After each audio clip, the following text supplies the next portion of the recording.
This is Rolling to Die, episode 173.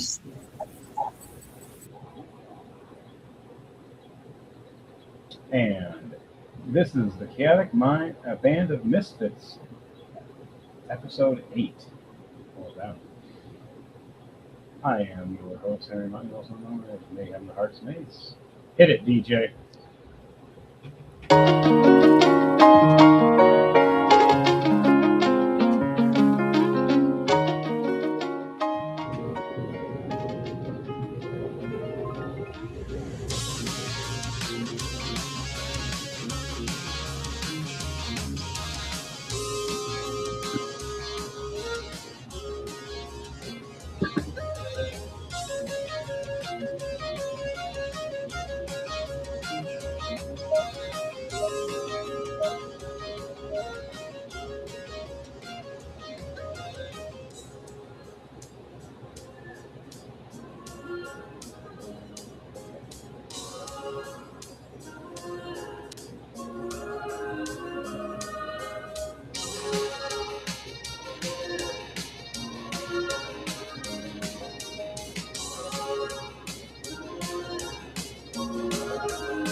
Hello, guys, girls, and so world.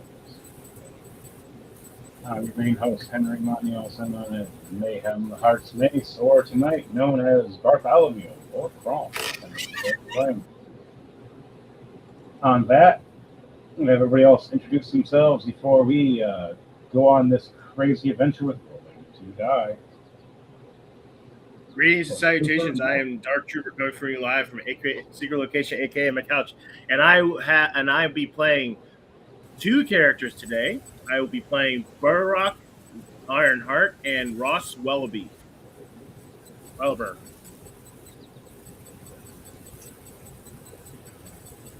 All right, Sage.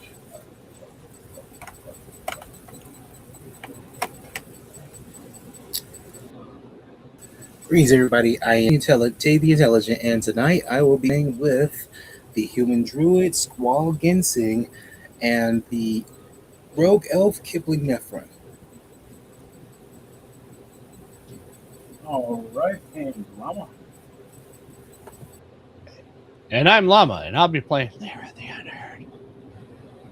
What? Lara the Unheard. Damn it, she's so unheard. All right. Lyra points at the audience and goes, Lyra the Unheard. And everybody goes, oh. And last but not least, and bring you music Lang, Drowfbard Lang. I am DJ Thunderbeast. all right, forward. We'll be starting off with everybody. Get it back to the map for 1 second. Having a lot of people are popping up. Here's another person. Okay, I am not posting these people that are posting from Twitch that are promoting adult content on our stuff. It is being blocked. Oh, wait, hold on. Let me check the Twitch real quick. You can check them if you want. Who is squeaking? Damn it, Llama. I don't see them. Where are they? I already had them both put on the blocking list. Oh. It was a bot or something. It did it twice in a row, or two different accounts. Same same account or same thing they were trying to share people to click on the link for their scams, which is creepy. So, on that note, for rolling to die, we are going to be switching cameras.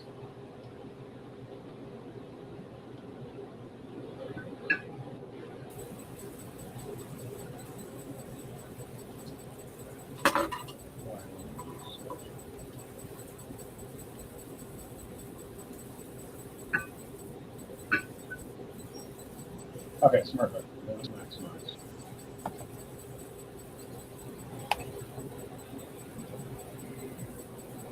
And now, as we are sitting here, we discuss and see it. Shifts over to the other camera as well now, because I have two cameras now set up. So now I can literally switch between cameras for everybody. Yes, those are giant gnomes. Don't judge them. They're in the table. So, on that note, for our team, as we last I don't know. I just randomly got the urge to hi ho, hi ho. Anyways, right? So, as we last left off, The gnomes! The gnomes are invading! they're going to get the your hobbits are invading Isengard.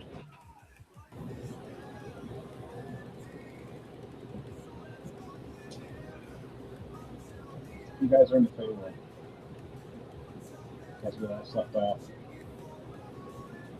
you guys get ready for a long rest. So you think we're halfway through the night, though. Something will be happening. But before we have that happen, I would like for everybody here to roll to die for me, please. Roll 2d20.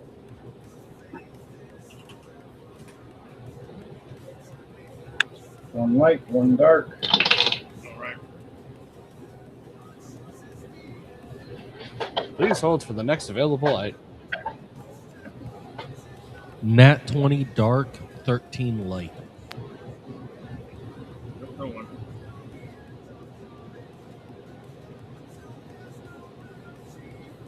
So nat 20 dark. And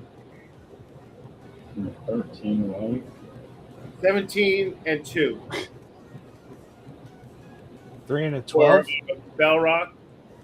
And let me see, Ross.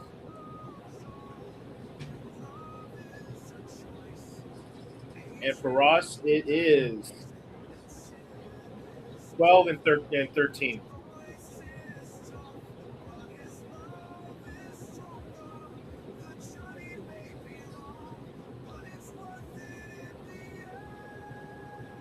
Alright, so 3 and 15. 3 and 12 for Lyra the Unheard. Lara the Unheard.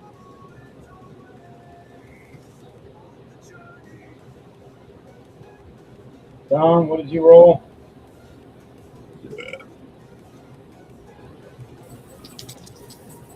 Okay. Okay, I've rolled a 14 light, 14 dark.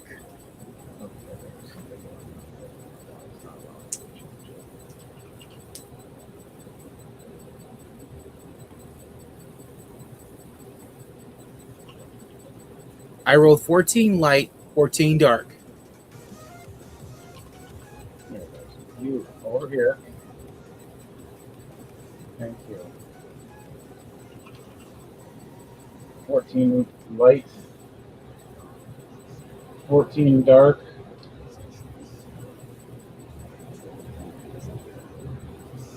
Interesting. Bart rolled 17 light and 12 dark. Okay.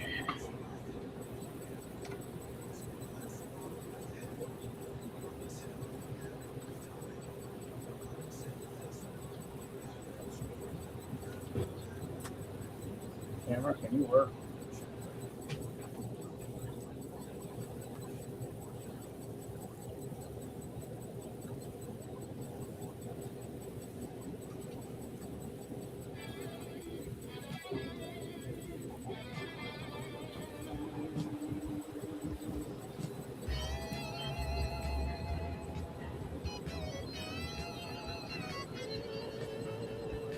Here we go. Damn it. You. Stop it. Thank you. Damn you, technology. Now it's situated. You're situated I'll situate you. all night long. 26.50. Damn it, Laura. Sorry, all I got is a $27 bill. That was one hell of a president. All right. Now that I got all this in order. So if we're rolling to die, everybody rolls. The first people that went on watch for sleep was who again? Do you guys remember?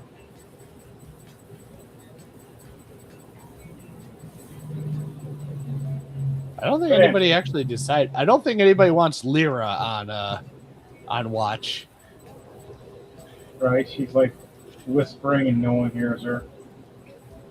We're inside my portable Winnebago, and I activated the alarm spell before I went to bed.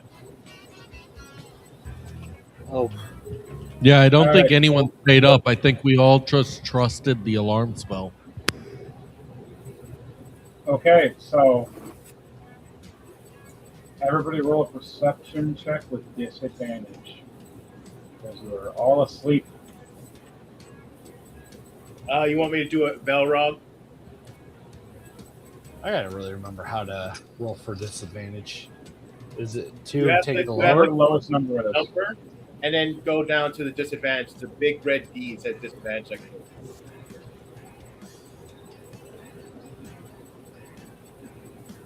A 12 plus 4, 16. I got a 6. I am out cold.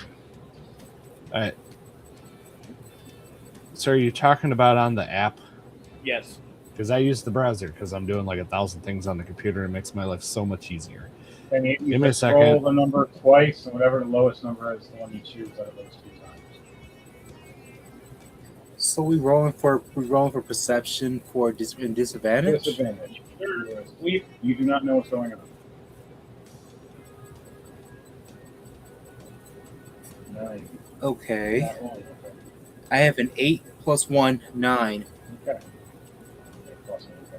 All right. Now, So wait, how did you say roll for disadvantage on here? you can roll twice, or if there's D, you hit it with the D, and it goes.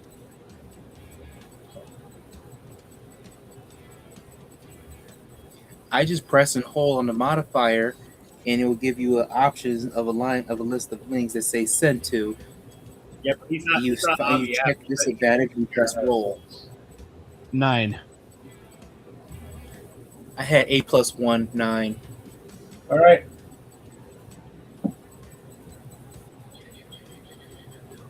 The only person that hears something while everyone's sleeping right before the alarm goes off is Lang. Lang is first to wake up when the alarm goes off. Now, for the people that are approaching in the middle of the night, Ross is, I would need for you and Kit and Edward Knight to all roll a athletics or acrobatics to see who is the first that is going to be tripping the alarm. Damn, 30. Me, I got a 30. 19 plus 11. What did Edward Knight get, and what did Kit get? Kit's got them. I think it's Kit because it's not Edward. Remember, Edward has the shadow spell, so he can walk through shadow. Yeah. Kit is for Dom. Edward was for Devontae. I mean, Edward. Sorry. Mine was a What are 17 we plus roll- 9 anyways. Damn. So we're rolling for perception? No, No. roll. It said roll acrobatics or athletics. Okay. For your Kit. Okay. Okay, here we go. A 2 plus 2, 4 for athletics. Called it.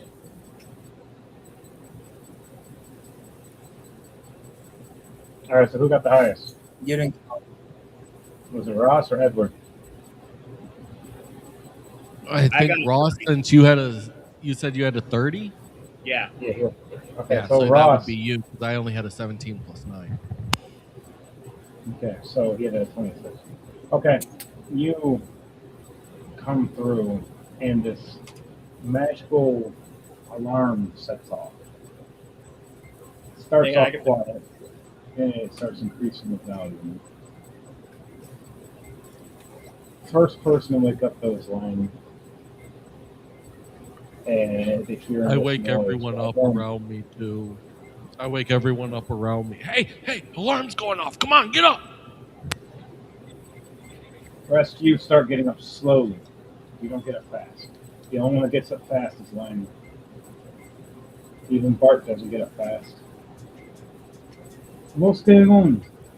What's that noise? Can Lyra shoot up in a panic? She heard the word alarm. She can. Eh, Or is she ready? she shoots up in a panic. Her robes fall open. Naked blonde woman standing there. Bart's first ever chance of seeing a woman naked and going, I realized I'm a man today. Oh my god. And he turns around, blushing awkwardly. Yep, she's just running in circles trying to find her gear. She's just fully panic. She's just full panic mode. Ross, you enter in. I want you to do a stealth check if you want to be quiet. If not, you're coming in quickly and loud. Which one is it? The alarm goes off, but you do not know that the alarm went off yet. You just heard it moments after you went past. I'll do a stealth check. Okay. I got 31, 14 plus 7. Yeah. Okay, so what are you doing as you see this blonde woman running around naked trying to put herself gear on?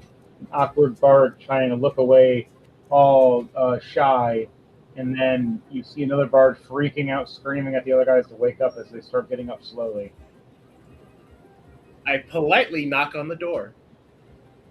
You silently see this through the little window, and you look back over and knock on the door. Who's the one that answers the door? Will it be your Balrock, or will it be somebody else? I think it would be like everybody freezes as they hear the door knocking, and Everybody please. and then everybody just looks at each other. It's like you do it. We all point at each other like you open it. No, you open it. No, you open it. I chime up as Bartholomew going, well, isn't it Balrock's house? It should be him that opens the door, right? Like, go on, dear boy. I will go open it. As you open it, though, I am going to cast Minor Illusion. And what do you I'm going cast? to make it Minor Illusion to make it look like no one's actually inside. So you're going to make it look like we're all invisible. I myself am going to cast invisibility, just in case this fails. And you just go invisible.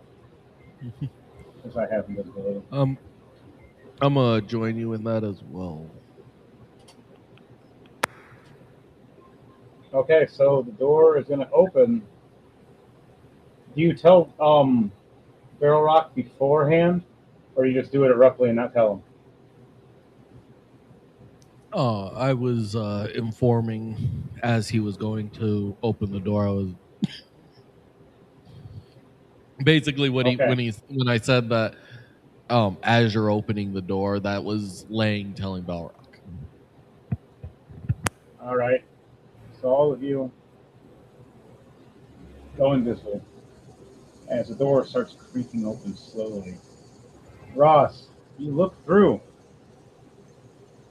Do you have anything that helps you see invisible people or no? If not, I don't think you so. see an empty room that you just saw, nor 5 seconds prior through the window. You saw people in the room. And you look back over again when you open the door, and they're gone. But the door opened. It was locked. So what do you say and do? I look down at the door at Bellrock and go, "Good evening, sir. I know your friends are in." He's invisible right now. Yeah, you don't see him. Yeah, when you open the door, you don't see anybody right now. Like when you look through, you open the door, say good evening, and there's just no one there. In that case, then I activate my elemental skill, and with beacon of water. For those of you who don't know, beacon of water creates a thin cloud. Oh wait, wrong. Creates a spray of cool mist that lights the damp creature that lightly dampens creatures and objects within a 5-foot cubic. Alternate, it create 1 cup of clean water and either opens containers on the open containers or on the surface, and the water evaporates after in 1 minute. So basically, I basically made a little a light mist. And then within the light mist, when he does this, how does it look? You just raise your hand and make a mist come out? A what? Or how does it look when you proceed to make it happen? You just raise your hand, you take your hat off, and I you go like mist, this. you breathe out. I go. I got like a blowing gesture. Like you're blowing magic dust and stuff, but it turns into this mist form. And it, because you're invisible, guys, but you're not ghostly, you're not transparent in that manner. The mist AoE like silhouettes each one of you for a moment. And it dampens all of you. You said it lasts 1 minute? In 1 minute. 1 minute. Okay, so the room fills with this mist. And he can see outlines now. So he may not see who you are. I tip my hat off and go, "Let's not beat about the bush, gentlemen, ladies and gentlemen. Please take those spells off." You hear a sigh from Bartholomew going, "Damn, I think this goes a bit higher level than us. He just exposed all of us being invisible at once." And I snap my fingers, unrevealing myself, being back into a regular form, going, who might you be, sir? I'm just a delightful bard. We're just a band. We're called the Kira Band of Misfits. Please don't hurt us. You're a big guy." As the Bartholomew looks up at you, because he's only like 5 foot something. I look down at Bartholomew. I look at the group. I just looking around. I look down at the dwarf and go, "May I come in?" Belrock looks around, looks at the gang, says, "Do we have a choice?" "You do. There's always a choice, dude. There's always a choice, sir. But this would be a more wiser choice just to let me in so I could talk." As you have this conversation, Edward Knight appears through the shadows, and Kit right behind you, Trooper. So Edward Knight, where do you appear from? Because you're coming from the shadows. He appears from a shadow in the corner of the room of the van. All right. And when he pops out, he says, You all do know I was able to see you this entire time, right? With this little thing," as he holds up the eyes of seeing, which allows him true sight for, I think it's an hour. Oh yeah. Read it up, make sure it states what it states. If not, it's like within 1 minute, 1 spell, 1 casting, or within the time of being, if not an hour. All depends on which one you got. Yeah, it's awesome either way. Yeah, it's the one that is for an hour. All right. So yeah, Edward saw them the entire time. All right, so Edward, Ross, and Kit, 3 level 20s are standing there for this group of level 6s. What do we do as level 6s? We're all sitting there going like, "Oh shit!" I go, and I look at all 3 of the level 20s like, Do you guys take tea? Baller just goes, would you guys like some tea? So what do the other characters respond with? I'm gonna go. I'll play a nice song. Ease the mood. So no one kills nobody, right? Lyra's finally managed to get her bra of holding back on. Finally, just comes into the room with her gear on. And her jiggle physics are at just rolled a 29. Oh, geez. So she walks in the room, titties bouncing galore, as all of us are sitting down in front of a campfire, a small tea table, having tea as Barrock is producing tea for us. I'm playing along to some music, and here comes this big titty blonde. And we look up, going, "Well, we're all sitting down talking. If you want to, discuss with us, Lara." But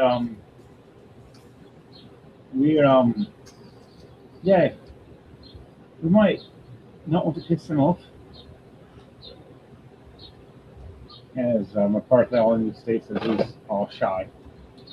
What do you guys say or do as this happens? Ross just quickly goes over to the table and sits down on the chair.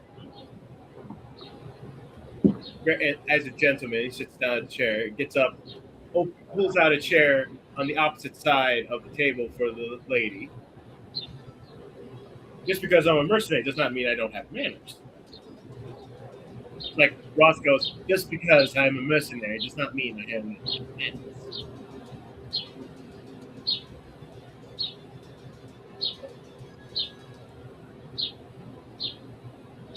All right, so as you guys have this discussion, you hear from us going, we came here by accident. We were just traveling as a band, and one of our band members, he's a manager. Wherever he went, he oopsed a portal, and we all came out this way. We were supposed to go somewhere else, and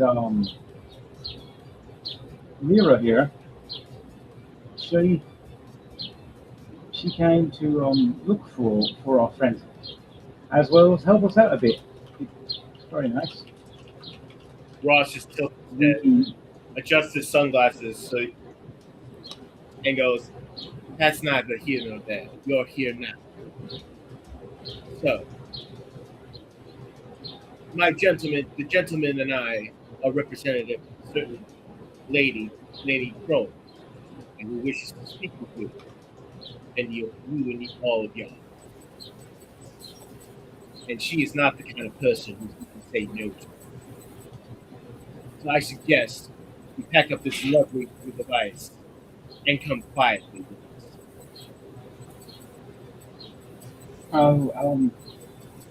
So you want us to meet with this Lady Chrome? All right. And for the rest of you guys that are playing level 6 characters, for what Ross explains to you, I would like for everybody to roll a history check to see who they know who Lady Chrome is, as known as many different nicknames. But for anybody that rolls high enough in history, will know who she is because Ross, Chrome, Kit, and Edward Knight have been in this world for a while, so they've actually made a name in the history books in this world. I got a 3. Where our characters, you got a 3. Two people I just got a rolled that 6. once.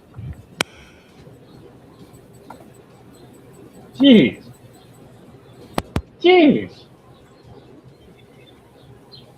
What's my history? I'm scared now. Everybody got a horrible history right now. I got advantage. Whoa, whose dice is that? What, the metal one or the Last vial one. That was cool. Yeah, that's one of the ones you can select. Oh, that Dom's the one using those ones. I think that one. Okay, that was really cool, Dom. I think there's a red one too. Yeah. All right, so I have I got 24. Wow. And then Squall got an 18. That's good. All right, so Squall and Bartholomew What about Lyra? Never mind. You got a net 1. You got a 0 on your history? That's special. Ed. Damn. Who's chirping? Mama. I'm not chirping. Oh, it's me. It's the birds around me are chirping, trying to purposely talk crap. You ever notice that you tune out birds talking and don't realize they're there? Yeah. It's kind of like fire alarm. People don't pay attention to beeping. It just you tune it out after hearing it for so long. It's like, huh, what's that? Same thing with birds. That's how it is with me with birds. I don't realize it until someone says something. Like I didn't hear them the whole time until you just said something. Now I can't stop hearing them. Now I hear like 50 of them. Oh my God, there's more now. Anyway, back to the story. So, Squall and Bartholomew. Both of you have done your history in the past. Squall, you remember reading in the history books as being a druid when you read about Spev the Hunter and her adventures meeting a purple tiefling named Crom, a lady of the night, you could say, also known as the Queen of Death at one point, before she upgraded to the Queen of Mimics. And the same thing goes for Bartholomew, as he's studied and learned about it. And in fact, he's wrote a few songs about Crom and about the Purple Queen. That, in the end, you may have the best and craziest snoo ever, but you'll end up being her lunch by the end of the night.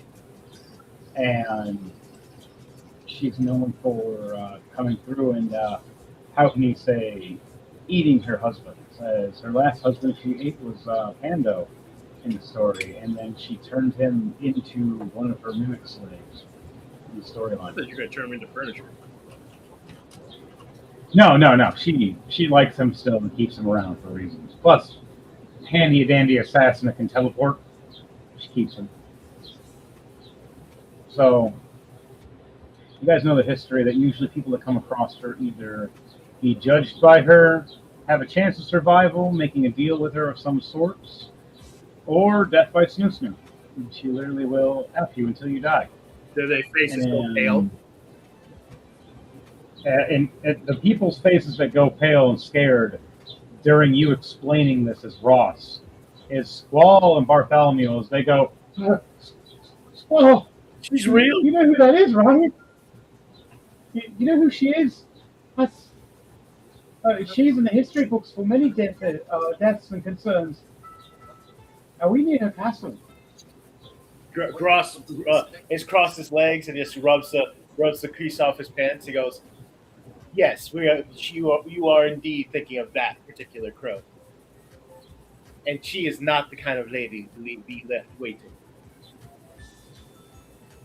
As I look over, going, so she wants to meet us. She wants us to play for her, right? Is that what this is? Like a band rehearsal. She gets to, if she likes it, we get to perform, or we get to go home. You know, I can make a deal with her.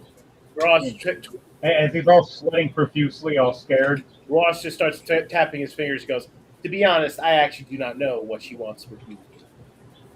I am just following orders, and my orders are to bring you lot to her. So, I suggest very vehemently that we pack up this thing, this lovely device, and head back to the castle.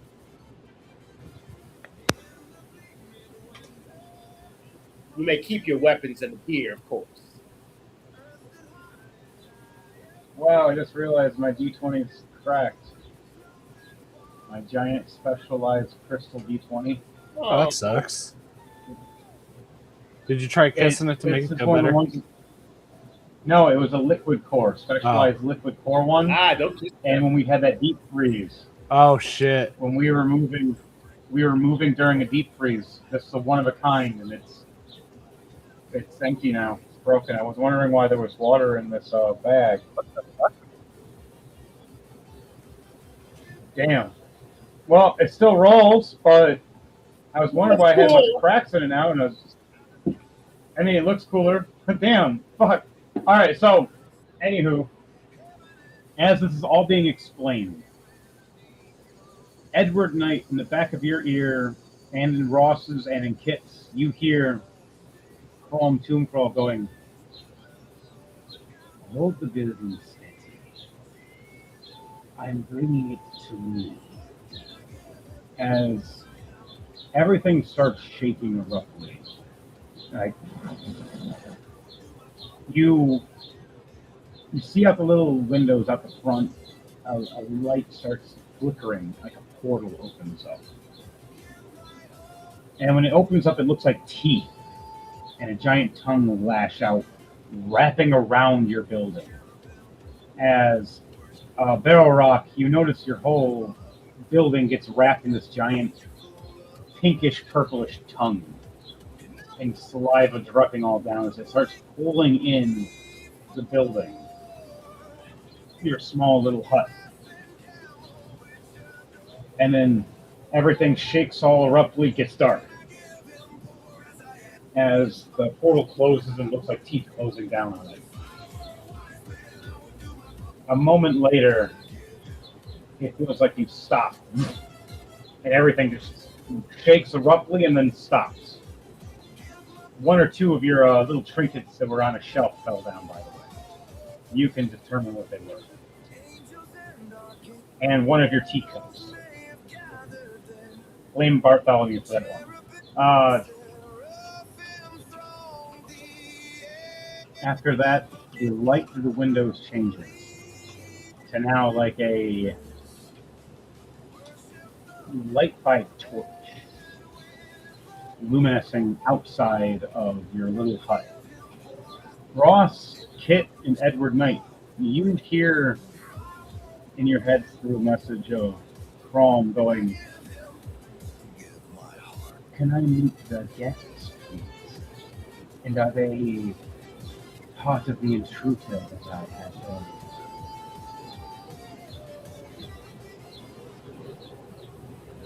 Yeah, but as I think it back then, we were determining that before when you grabbed us through the port.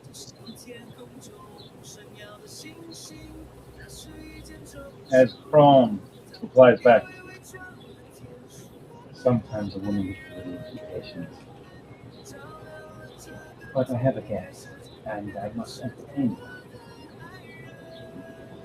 So I must speak with them, and I would like you to hide the mishap I had earlier with the teaching, and escort the Necro Queen and her new undead friend out here without her little friends knowing, if you freed them tonight. Distract this little band by just letting a conversation happen. So you three hear this message, but nobody else does.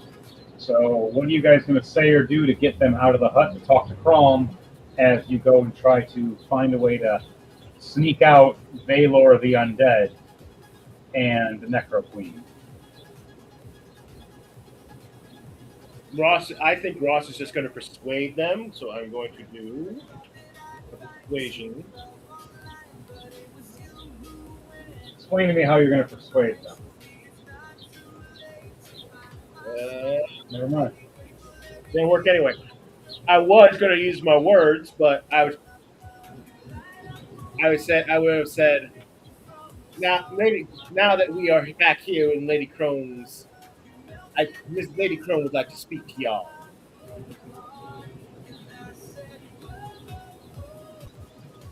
As Ross says this to all of you. I got 4. I got 5, by the way, so it didn't work anyway. Yeah. All of us look at you going. Balrock looks out the window and looks back at Ross and goes, it doesn't seem like we have much of a choice now, do we, dear boy? Ross goes, no, you don't. And Bartholomew, I agree. Let's just go right there and have a talk. What does Squall say for you, Tom? Seriously,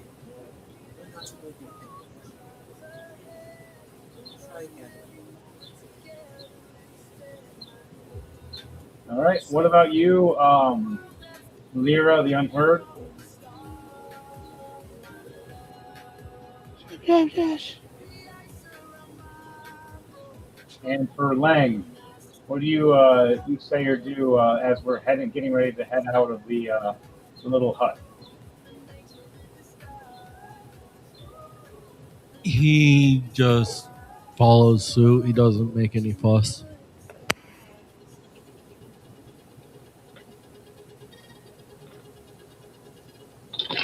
Wrong side. Okay. All of us head out as those three, as Ross, Kit, and Edward Knight walk out in different ways, but head down the same hallway. As you see Ross and Kit heading down the hallway, and a shadowy figure through the shadows following suit, disappearing as Edward Knight.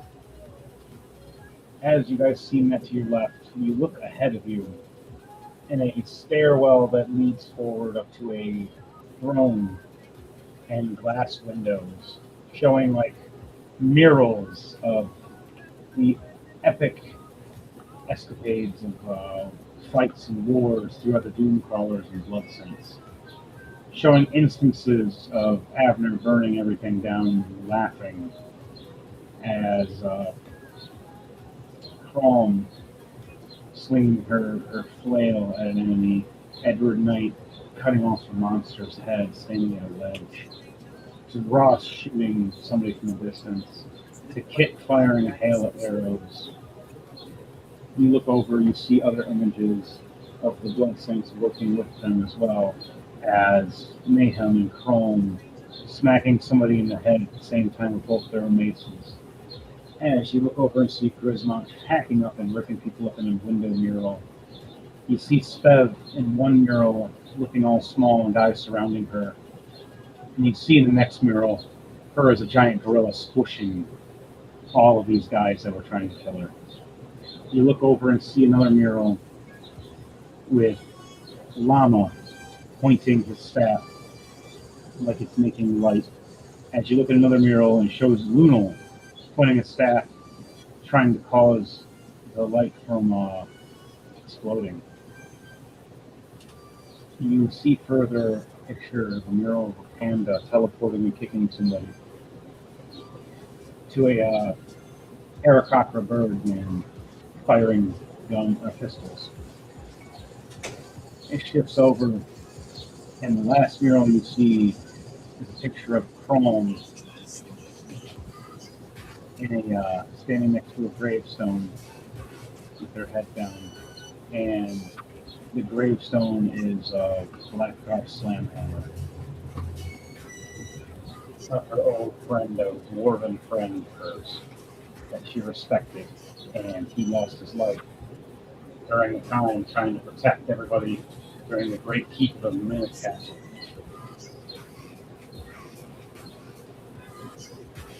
So, you guys see this? You see this big, busty tiefling woman with purplish pinkish wings sitting on a throne, and with that you see this fey creature looking like a fire monkey, like a little like fiery ape, running up and landing on her on fire as she pets it. So, and who may all of you be? And who do I have the pleasure of meeting? I was informed something about musicians. And she looks at all of you. So who are all of you? In my sanctum, in my kingdom, in my land. Who wants me to first approach her as she's asking this question to all of you? I'm just worried about my Winnebago. My Balrog just looking at the thinking about the Winnebago that we left behind. I'm like, I really need to go give him a bit. Well, it was transported in. It was all sucked in to this. So it's literally sitting inside this castle heap right now. because of how big the castle is. I just look So it's like I right look back behind at my you. Winnebago, like he's all nervous. It's like, it's like, dear lady, we meant no offense.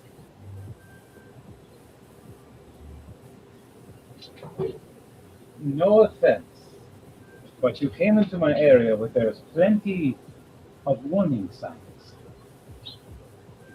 that tell you to not come into our sanctum or area without paperwork or information. You need identification. If you're heading into our part of the Fae. We literally have a giant wall. How did you get past? The wall is living, by the way. Literally, how did you get past? You can blame Drive. this ice person who just opened a portal and we came here. Ice person. Because She stops. and, What did this ice person look like? and then Beller goes, it's because of our friend Tiefling, the cheese fucker.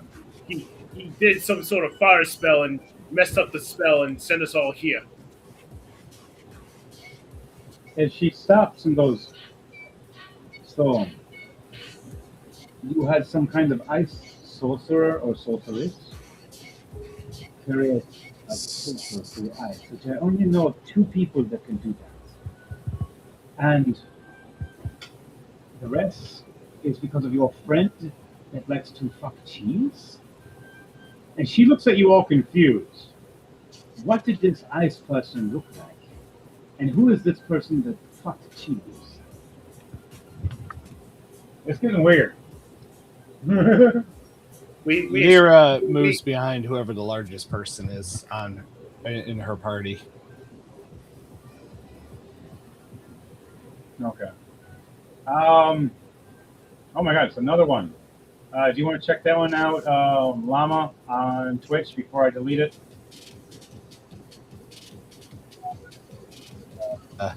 Her jiggle physics while she moved, it was only 11. Yeah, give me 2 seconds. All right, the AI viewer thing it's saying about screening thing. This is another one of those bullcrap ones.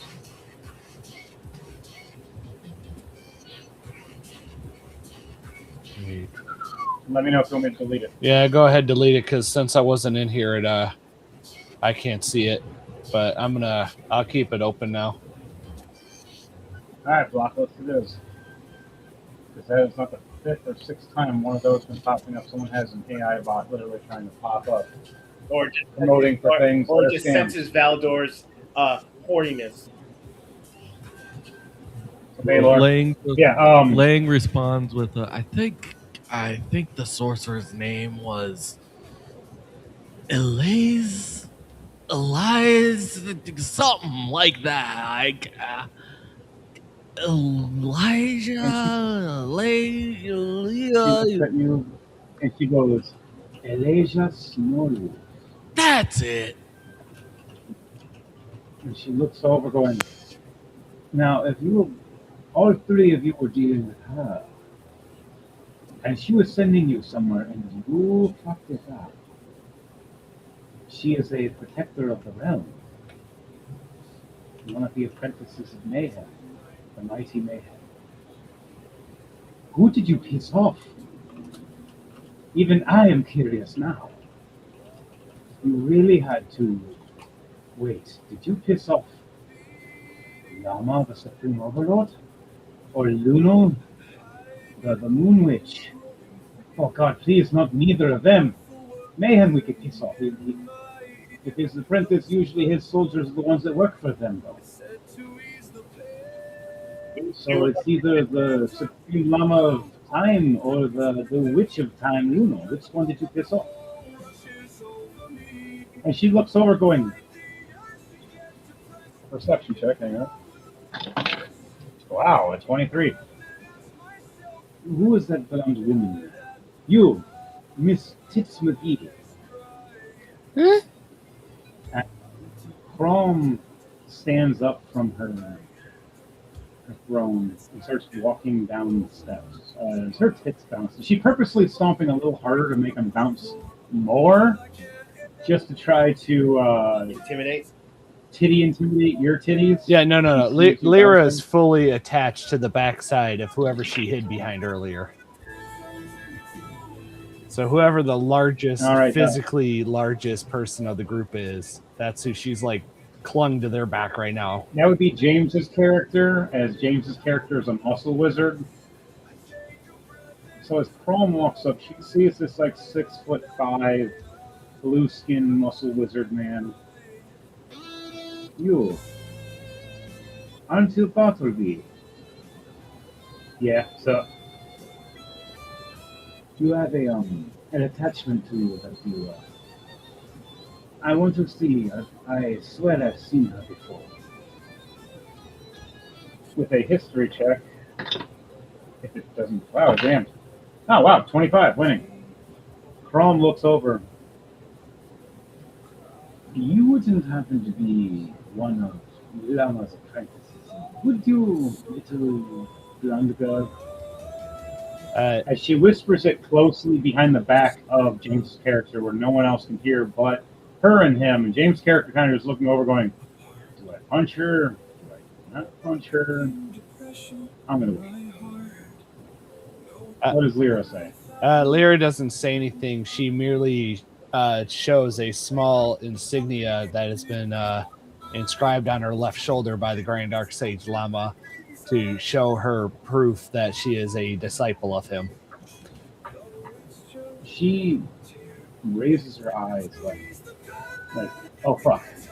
And she goes, oh, so, oh, okay, you guys are under certain protections, I assume. Whoever the other person was really fucked up. She smiles. So, how did you want to leave the Feywild? Is that what this is? Would you like to go back to where you were, the same town, or to a different town? I can only transport you once. All I know is she was trying to send us somewhere, so I don't think going back would be a good idea. She goes, map, oh map, where are you? And you hear a rustling noise of a bunch of papers, and you see this rolled up scroll roll itself up and roll down the floor towards you and open up. As you see, one side looks like the map, but you swear the map at the very top has eyeballs looking at you. Okay, so you have protection from said people. While Chrome is having this conversation with all of you, he's showing the map, pointing out is there a different area you want to be, showing where the mountain was, where the last town you guys were before you teleported, and a couple towns down in different areas, and asking you if there's a specific area you can be teleported to that's within her reach of domain. She can open portals in certain towns that have agreements with her. As this is happening, though, I need a stealth check done by Edward Knight, Ross, and Kit. And technically, Valor the Cheese Fucker. Now it's Valor the Undead. The undead fucker.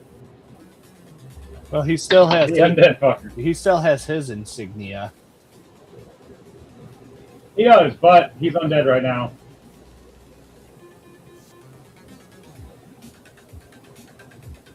Jeez. 32, 15 plus 17. Okay. I found a die that very much is perfect for me to be using. The one that looks like confetti? It looks like that. Yeah, it looks like confetti. All right. So,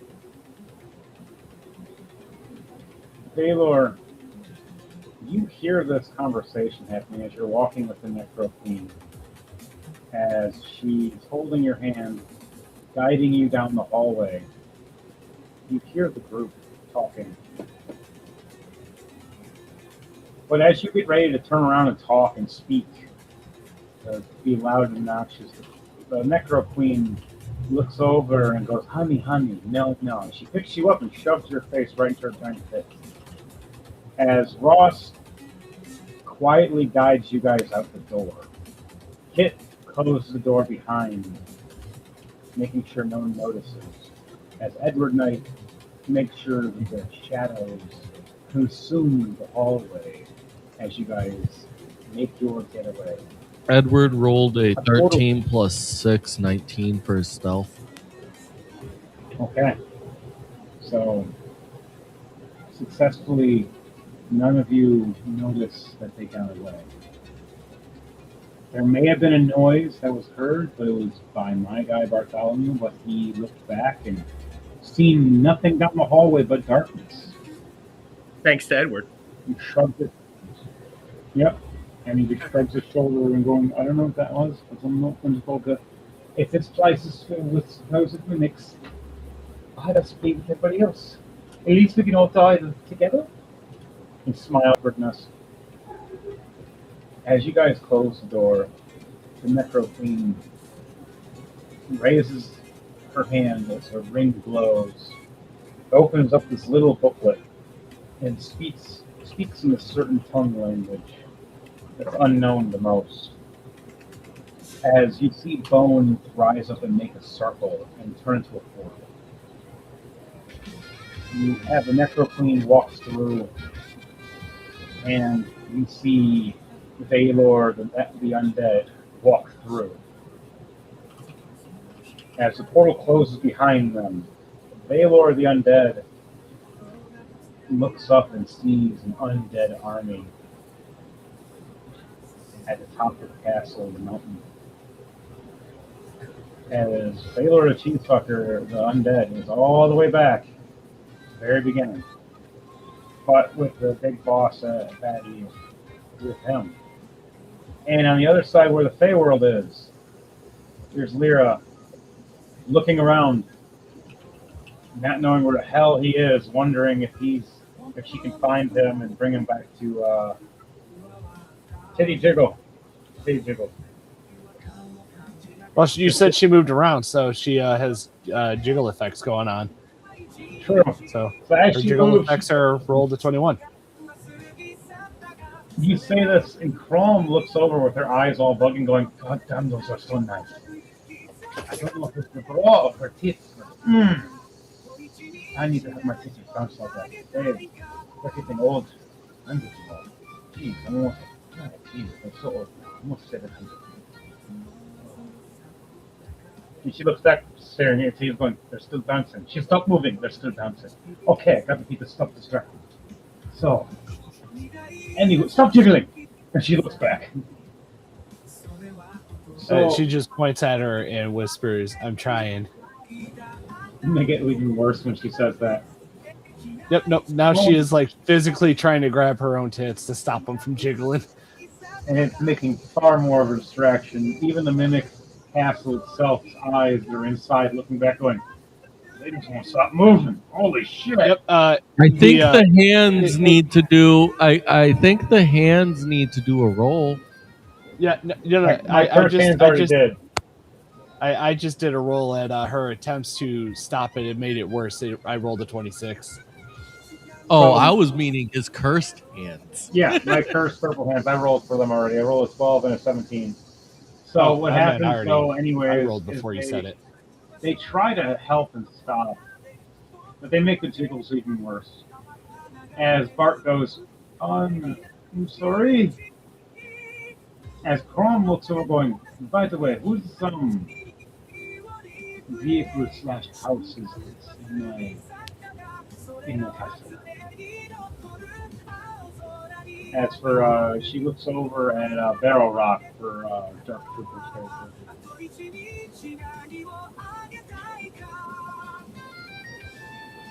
Ross quietly. Hang on, let me do a stealth check.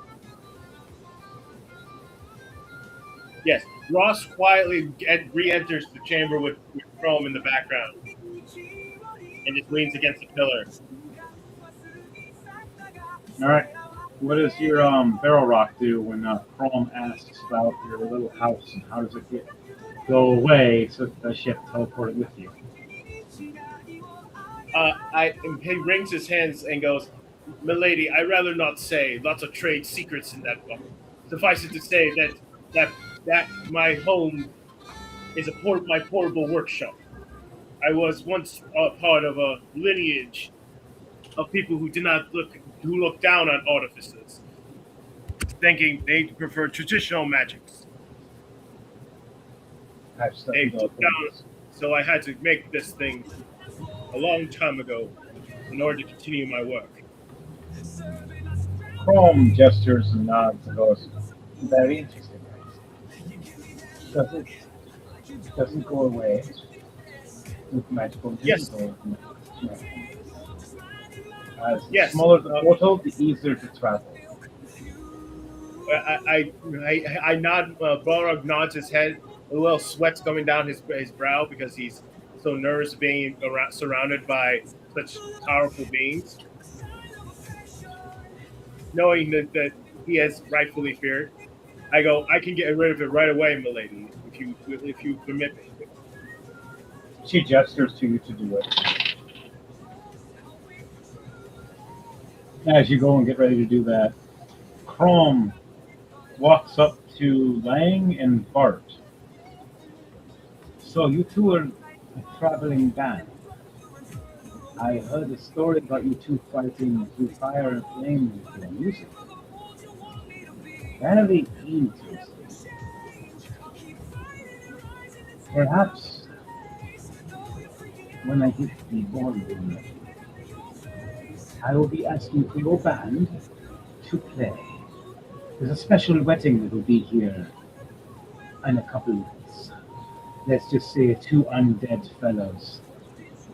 They really want to be married, and this woman and her little man really like having fun. But they want to be hitched. And she smiles. And I'll be having a wedding ceremony that day. I would need a band, so I will employ all of you, and I will bring you back to my kingdom when it is called for in time. But in this agreement, I will send you on your merry way to wherever you wish for now until I need you for the undead wedding.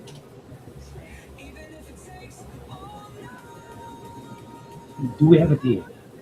As Chrome raises her hand out towards all of you, seeing who's going to shake her hand and make the deal. Who is, do you guys agree? And she gives you a small moment to talk about this.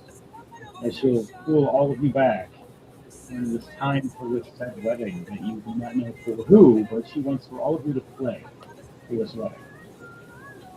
Not like we have much of a choice now, do we? So she smiles when you don't really. But it's nice if we make deal because then I don't have to eat you. She smiles and you swear you've seen more than just one row of teeth. He is gonna say, we can agree, but there has to be a price involved. Oh, money. Oh, I have plenty. And she gestures her other hand, and you see a wall open up. And it just shows a shining room of gold. I'll allow you to take two treasure chests apiece. 500 gold apiece. If not, whatever else you grab in the time being, but you have amulets. Or it closes up and eats anything that's not gold. Or rare items. Best suggestion, time limit. Please pay attention to them. As she puts down a sand clock like one of these, and just drops down the clock. Sands of time. Shut up, Thomas. Sorry, So what do you guys say to her? I agree. Balrog just kind of nervously nods his head, like, "I agree. I'll be here." Squall is skeptical, but he reluctantly agreed with a slight anger on his face. As much as that's just Anybody else not hear him? He's. I can barely hear him as well. Yeah, Dom Yeah. got really quiet. Dom, I miss you. Where are you? Like, we see you talking, we can barely hear you right now. You're like a whisper, even though you're talking normally. No, you sound worse than Lyra. thanks. It's infectious. You didn't tell me that Lyra's whispering was infectious? Why can't I talk anymore? You there, Dom? Check where your microphones. Check where your microphone source is connected. That might be the problem. You might need to be unplugged and replugged back in. Well, yeah, while he's looking at that, Lyra is still wrestling with her chest and doesn't respond. And The physical physics still are going, but they're slowing down. And she's finally trying to hold them down. It's 1 hand, 2 hand, 3 hand, 4. And she realizes there's 4 hands going, wait. And 2 of them are purple as they're both mage hands just squishing her titties. nope, she panics and it went back up to a 17 now. They start jiggling slightly faster as the hands start playing the bongos. With, a 10 and an 18, they start playing the bongos with their titties. Edward looks to the other level 20s and it's just like, anyone else feel a strange deja vu like with Berlin? Oh, looks like Dom froze. Dom, there you are. Holy shit. It's a glitch in the Matrix. Either that or he had a stroke, one of the two. It looks like the glitch in the Matrix. I don't know. Yeah, he's like jumping around. Yeah. Like There, his Dom? internet, I don't know. He's here, but he's trying to fix whatever's going on. So, as it all goes on, Bartholomew walks up, raises his hand out, and shakes Crom's hand. You have a deal. I would love to play for the wedding and any other events you have, as long as we don't get eaten, right? And she's like, play your cards right, and you won't have to worry about getting eaten. You might just work for me forever. I would prefer that over food. And she smiles and shakes his hand slightly harder than normal. Holy crap. Now it's squeaking.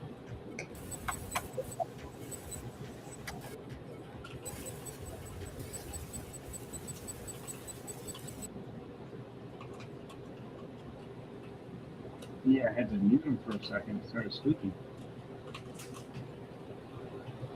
Alright, we good? Okay, let's see how to get the food back. It's starting to happen. Alright, so Chrome does shakes the hand with Bartholomew and all the rest of it. As that's happening, Balrog's portable little building collapses back into a little cube into his hand. As everybody else gets ready and stands around each other, as Lyra's titties slow down slightly but still bounce crazily. Chrome walks up and takes a small slit of her own arm in blood, opens up a portal in front of all of you. As she does that, yeah, it's still doing it. As she does that, the portal opens up ahead of all of you. And she looks over going, now this is near the, a city near the water. Points between one bare land and another where a giant bridge is.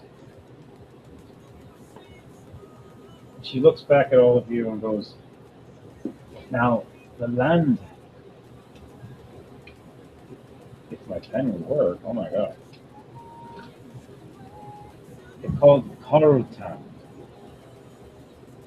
It's called Coral Town. Yes, Coral Town.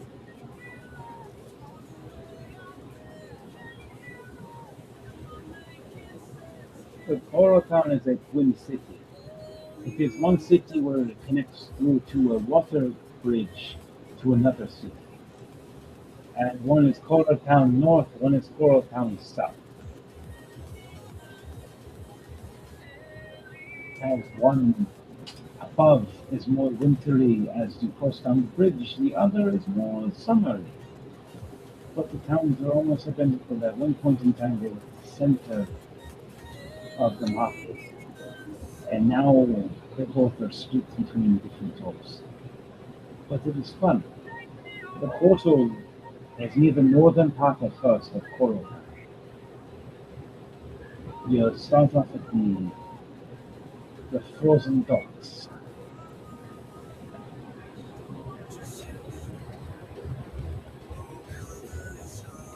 Now, when I send you, if anybody asks who sent you and why, you don't tell them it's you. The best if you tell them you're just a traveling band that came across them strange magic. Do you agree?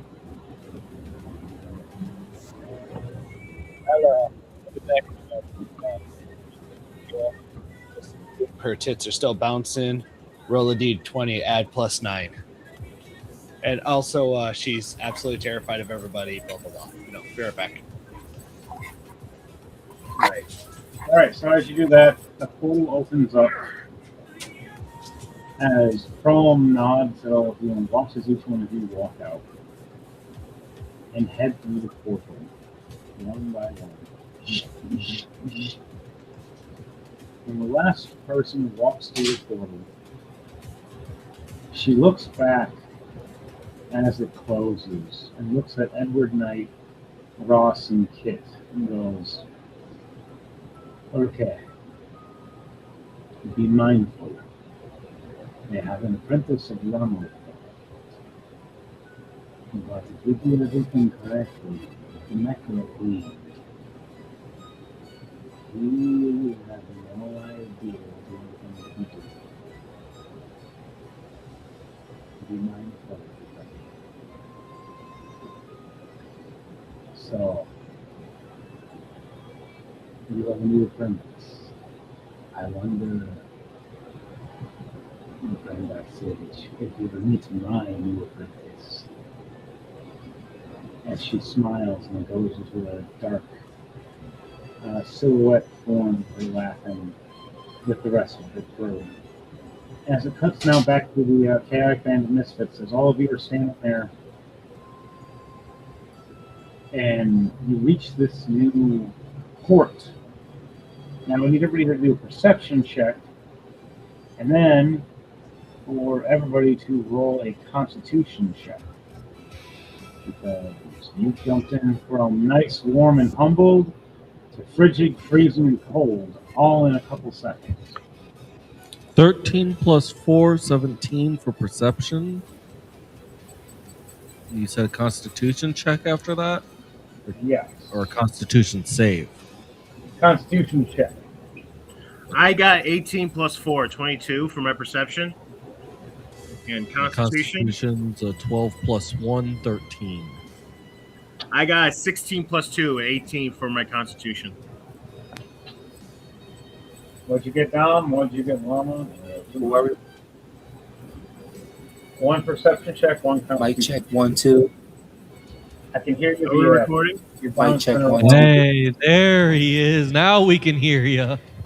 Yep, we can hear him. Just as a weird Oh, back and forth. hopefully it's loud enough. It is. Just if you can not. I do apologize for technical difficulty. Okay, you said one for perception and one for constitution. Constitution Is that what check it and a is? Perception check. Yes. Perception check, constitution Okay, let's check. start with perception. Yeah, both checks. Okay. All right. For perception is rather And for Constitution, it is a 19 plus 1, 20.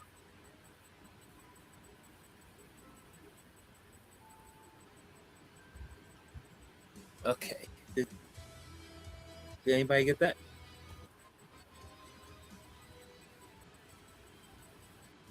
Did anybody get that? Last part, sorry. Mic check 1. I I rolled can hear you. What'd you for say? perception. I rolled for a 2 plus 1, 3. And for Constitution check, 19 plus 1, 20. All right, so you didn't see Jack Diddley squat, but you stayed warm and not freezing. And I need everybody to at least have at least a 13 on Constitution. Woo! I'm at least safe then. I rolled a 12 plus 1, 13. All right, I got an need 18. your Perception first. What's my perception? It is a 14. That's good. Constitution check.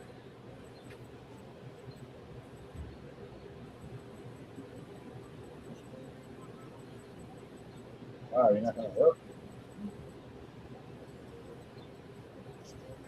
How many times did I hit a button? Thank you. There we go. All right, I got an 11. So I'm freezing, and I see everything going on, but I'm freezing. All right, so everybody that got under a 13 for Constitution is going to be cold, unless they have some kind of immunity or protection from the cold. All of you stand there in a frigid temperature, looking over, seeing. You see ships behind you at a shipping bay, but you see them in a frozen format. You see them like there's been a blizzard that has recently came through, and the water is mostly frozen and broken. You see where there is ice that is broken and shattered from either special ships that ripped through with rip saws or customization of from artificers, if not from magicians firing flamethrowers and magic and everything else to break the ice. You look over and you see a bunch of different shops and everything else with different signs, little cross over each one of them. And you look and you see this part of the town where it looks like there was a beautiful waterfall at one point. It looks like it's been frozen over for a while. And you look across and see a bridge that's huge. Elongated water. Half of it had a big frozen layer, the other half is nice and fresh and melted looking. Like early spring. Yes, one half before the bridge is early spring, one half where the bridge is on your side is like winter. You see people dressed up in clothes and garments, and you see people offering sales and deals for clothing and items and warm stuff. Warm drinks, warm food, warm clothing. I'm back. You see this, all right, you see this guy walk up with these little flyers. Hey, how you doing, buddy? You want a flyer? Here, take a flyer. You need a flyer? You want a flyer? Here's a flyer. Fuck off. Take off a flyer. And starts running off. And you see it was a little coal bowl that was covered in like a poofy coat running off and threw some flyers, you guys. Bartholomew looks at the flyer, sees clothing sales, potion sales, getting back to the freezing cold sales, and winter high sales. Also, a place to meet with the inns, and then if you order certain dishes or certain foods, that you get the night for free. Or if you're able to drink a certain amount of alcohol at the pub, you get your name on a plaque, and you don't have to pay for the alcohol if you are able to make it. So he looks over at this, and Bartholomew goes, "This is very nice. Do you guys want to check it out?" I agree. Bullrock just goes, yeah, let's go to the town. We need to get this. We need to get what's his face's new guitar.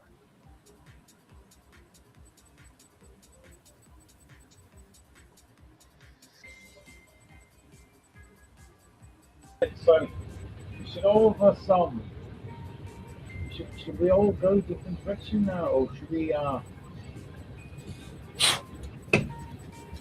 and walk off to this clothing area, get something to warm, maybe something to drink?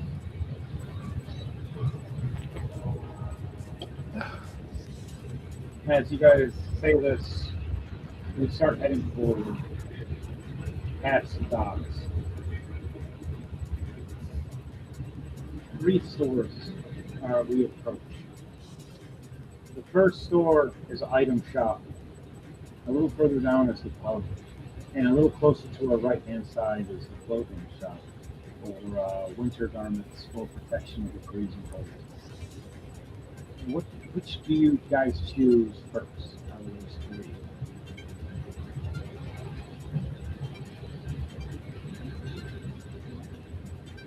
I think we go to the clothing shop. I'm with Bellerock on that one. Let's head off to the clothing shop on here. There, I'm kind of frigid. You're going, yes. Your teeth literally chattering. Yeah, my guy's like freezing to death right now. You see a long line of bogeys coming down his nose because it's so cold. I'll have to roll for that one. No, he's lucky on that one. But you guys head off, open the door, and when you open the door, it feels like a heat wave just hit across your face. What a magical sense. As all of you the clothes shop called the Frozen Mammoth, where it shows a person wearing mammoth clothes and staying warm in the freezing cold. A little bell rings across the top of the door as the door opens up. Ding, ding, ding. And you hear off from a distance, "Good day! Good day, my friend Gadu! Good hi! Oh!" And a gnome jumps from the top of his table down to you guys, running up to you. About a foot tall, maybe 1.5 feet at most. A red cap on his head, smiling as can be, with this it looks like a cane in his one hand, and these big glasses that look like they have a small telescope on them. So, you guys looking for anything that custom clothes? Oh, you want to buy something?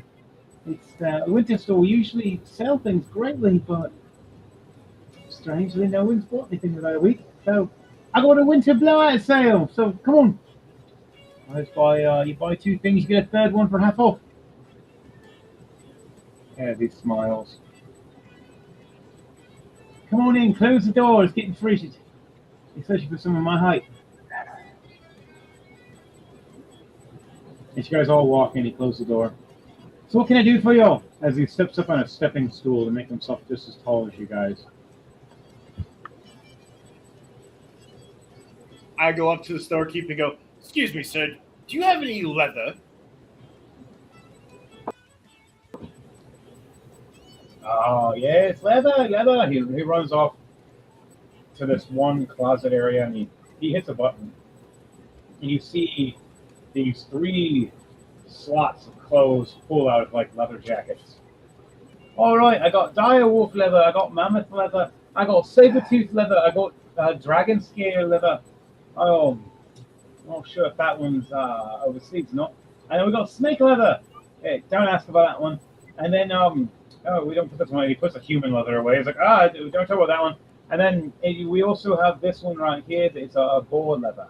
And then we've got bear fur leather is right here. So There's the polar Arctic one, that's the white one, and then we have the brown one right here. That one lasts within the winters to a certain extent, but it's good for all the weather. And then we have the black bear, that one as well, and then that one has a special stealth ability to it at night time. But they all have good qualities to the cold, as he smiles to you.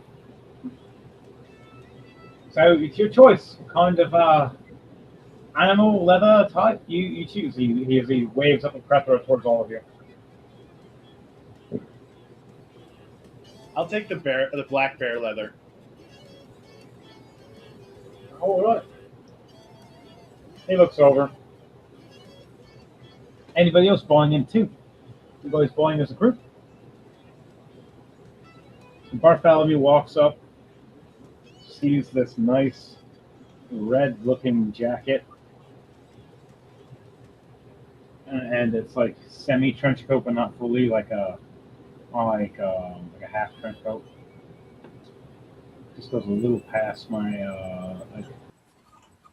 my knees, but not fully. I think which fits me.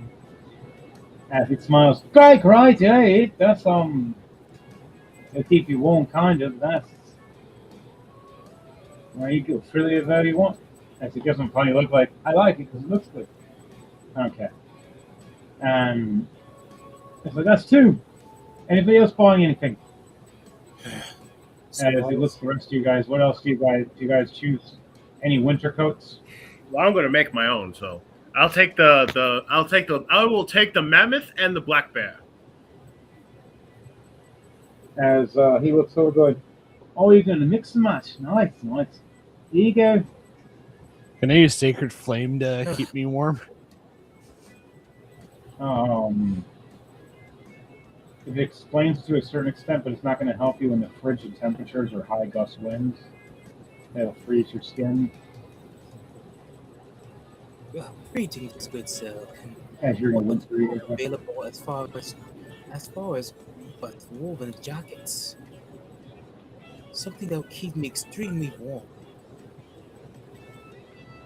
He goes through the jacket section, opens up and you see this big green jacket.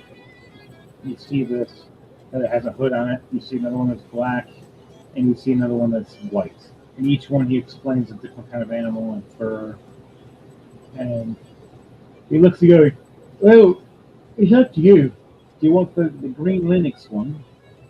Do you want the black gorilla one? Or do you want the white bear coat? Right. It's up to you. The green one has a hood. The other two don't. But they've got fine features to keep you warm and mobile. You choose which, huh? Yeah? Which one? I'll take the green Linux, please. Then that'll be much comfy. And deal. All right. And he grabs down each person's stuff and sets them down. Now, Lyra and Lang. He goes to you two. What did you you two? Lyra points as she nervously shifts around. She's using a message to ask what he has that she could wear, and as she shifts around,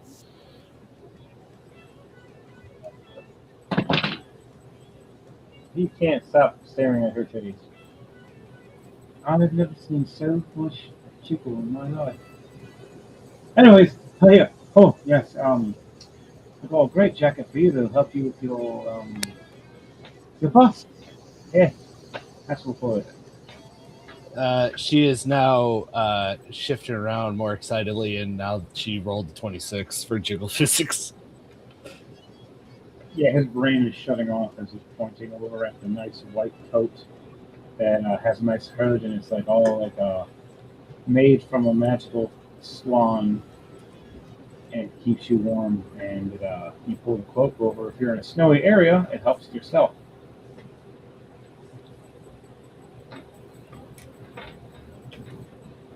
And this one is called the Light of Swan. You wear it, and if there's very bright light or a bunch of white, he disappeared. It's kind of neat. Works in the snow and in bright light areas. And then As she keeps pointing at him, she asks how much it is.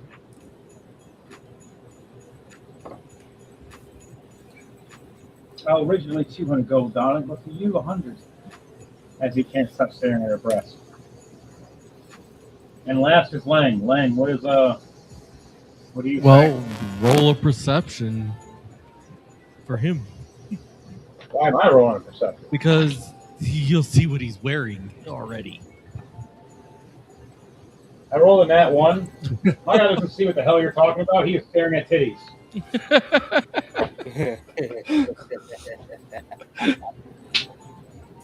Well, for our audience, the Lang is already equipped with fur-lined leather. He wears fur-lined leather already.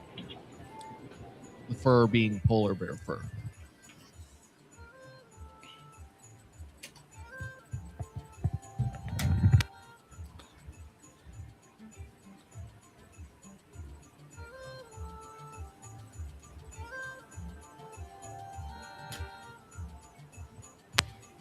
So wait, what coat did Lyra buy? She bought it it's a white cloak that's swan made. It's a custom magical item. Each one of you guys is going to be a custom coat magical and all of them protecting. They all have protection from the cold. So, and if you need them more customized, you go to Trooper's character as he's the artificer, and he can upgrade them.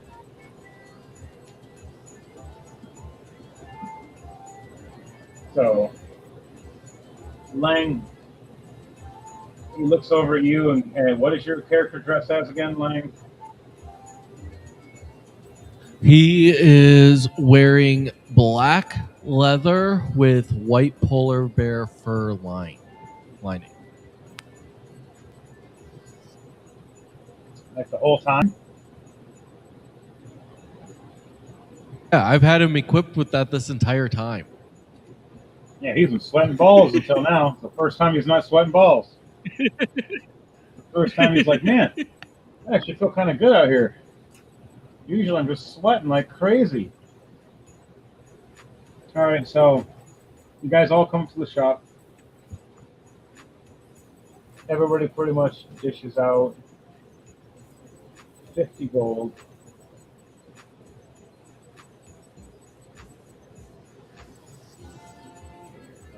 What were the other leather materials you said? You said mammoth, black bear, polar bear, And brown bear. and brown bear. Yep, and those are the ones that he pointed at for you. And then for Dom, he chose lynx for his, and then for Llama, he chose swan for his. And then Lang's character didn't need anything. But when it comes to the frigid blizzard, he might need something later. That's different. I look back at him and say, "I'll take all 4." Putting a big pile of gold on the counter. All right, and he goes, "Oh, for you, 150 is one of those half off. For the rest of you guys, 50 apiece. All right, thank you."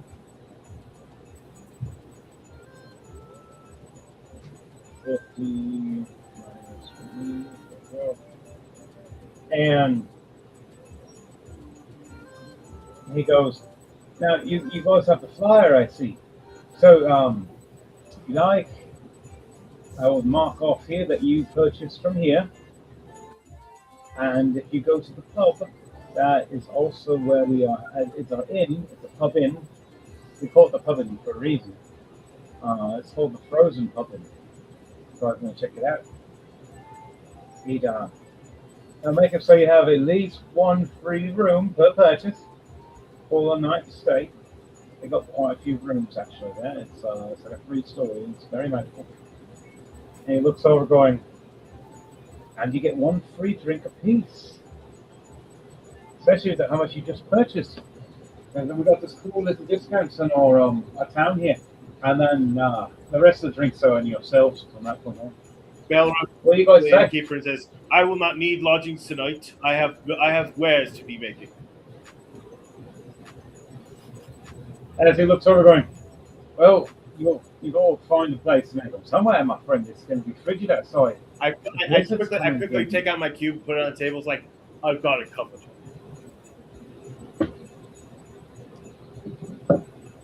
Now, does that protect you from all elements?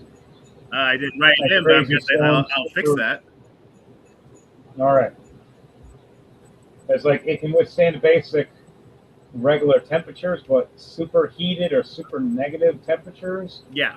it would be like you're still in like a small little cabin and you're either feeling the frigid cold still or the extreme heat or humidity. Mm-hmm. It also And depends so on which workshop is engaged. Like if it's the forge, Yeah. it'd be like if extreme cold wouldn't bother me at all because the forge would be on. Yeah, because it'd be hot. But if it's just in its other forms, it will be cold. If not, like you guys said, there's still the pub and renting room all together. Up to you guys. I'll fiddle with it and get back to you. All right. So when that happens, everybody puts their coats and their gears on before we head to the door to get ready to head to the next shop or pub.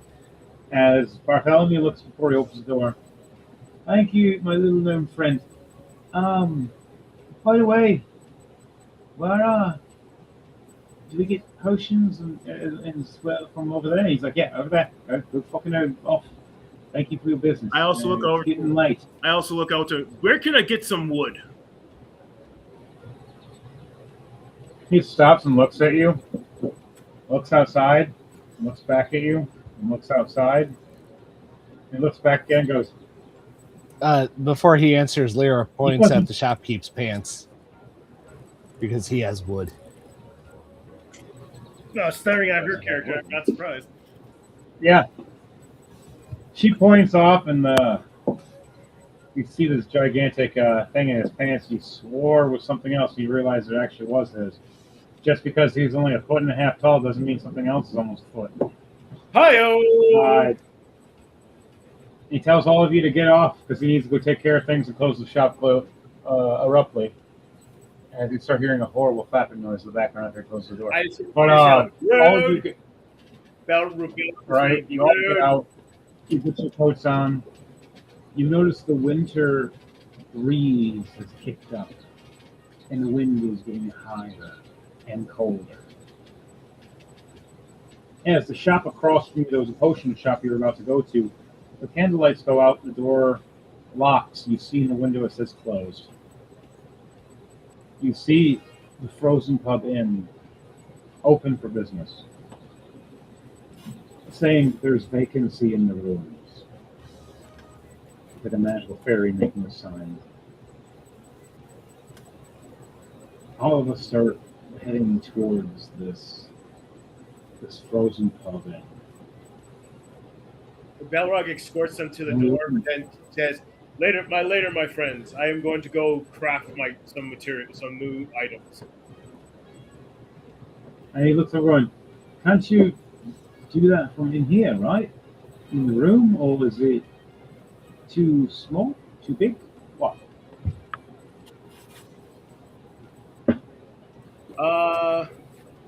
That probably could fit in, depending on the dimension. No, I don't want to risk it. I do not want. All right. I don't want to end up with happening the last time we destroyed a town. So as you say that, Do remember the last time we did the Valor? Valor. But he goes around the corner to the side of the building where there is this free open spot to build his little furnace area for his forge. Now you have to activate it successfully. If you activate it successfully, it'll pop open. If you don't, then you best go back in or you're going to freeze to death. But it's up to you. As long as you activate it accordingly and open it. We're doing it right now. All I right. I wander off to find a good spot to open up to the medium shop. I need you to roll perception check for that too. The perception first.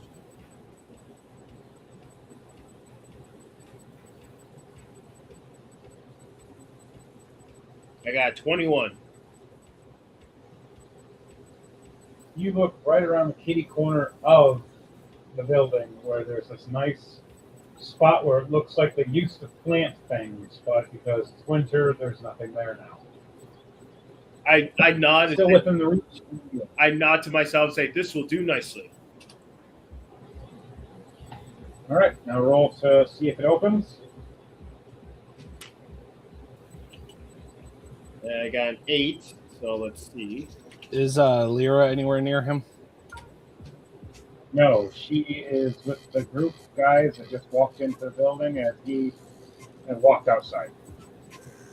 No, got a nat 1. So I curse, I scoop up the smoking cube and run back inside. All right, so as the door first closed, and we're like, whew, I hope that Belrock will be okay. 30 seconds later, right after we start stepping forward, Belrock opens the door, beard covered from the blizzard. And Snipe, As you no. notice the blizzard. Yep, as you walk in, the door closes, and you notice the blizzard's increasingly ever. As you guys with a really pissed off and angry look, cursing up a storm. It's like, yeah, y'all angry. Stupid cube not working, and saying a lot of very colorful dwarvish language. The one dwarvish barmaid looks over you and blushes and smiles. And I haven't heard that in such a long time language. Ooh, he must be a real man. And she walks away, shaking her butt. After you say that and you guys all reunite, a cold, heavy wind rushes through that town. And it feels like the whole building just got rocked from a heavy, icy wind from something. You look at the windows and see them start freezing and spidering over with ice. As you hear the bartender going, "My, that was good timing. You guys would have froze if you didn't get in a minute sooner. Anybody want ale or tea or truck?" I'll take some tea. And yes, I do take sugar with that. Lyra points at Dark Trooper's character and asks if she would get him a tea too.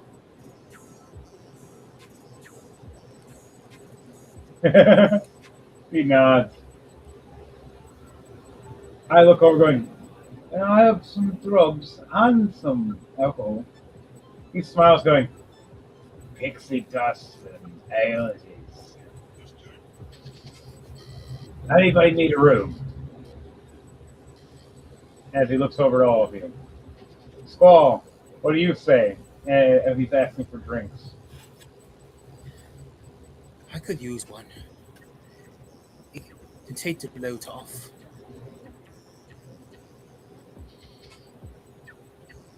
What about the rest All right. of you?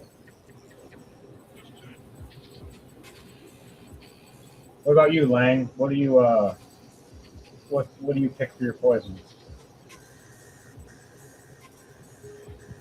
Lang will go to the room to stay warm. As you hear, "All right, folks, all of you. It'll be 2 gold per night. Because I'm keeping the fire warm with all of you." He just looks over. "If you drink tonight, though, it'll be 2 gold for 2 nights instead of 1 night. You guys want to drink?"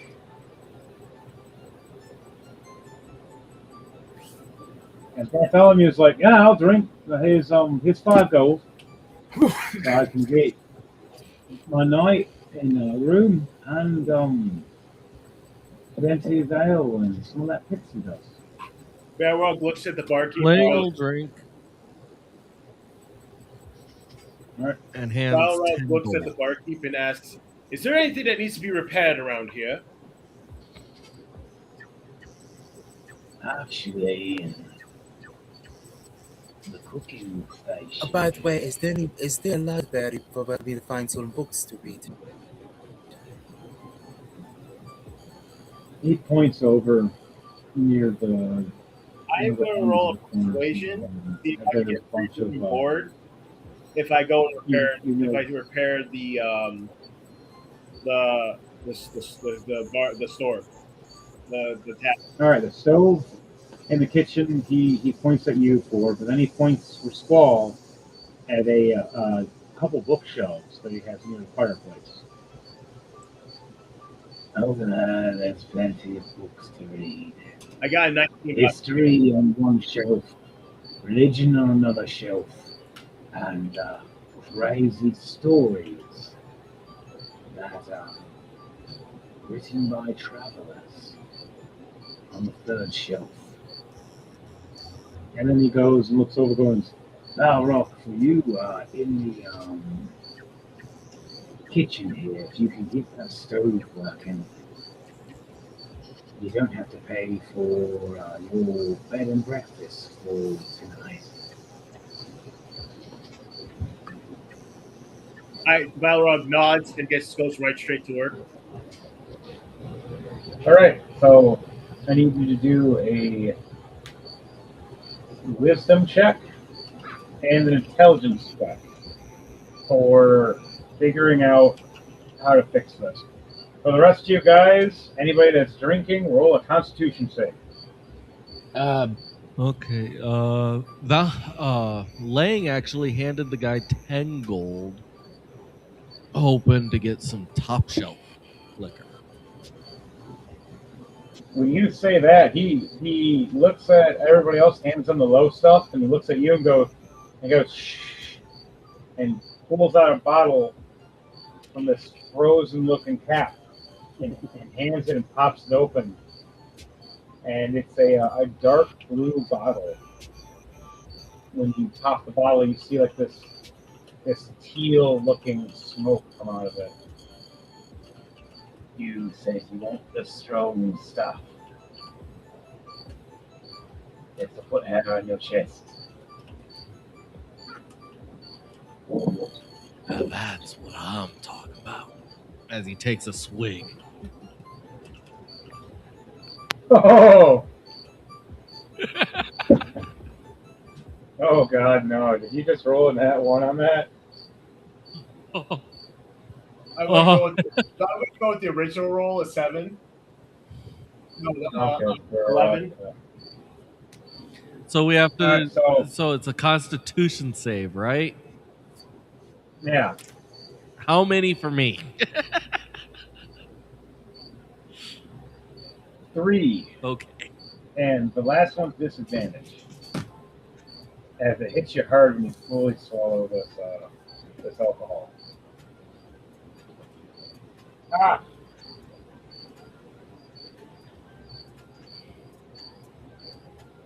Slap. Well,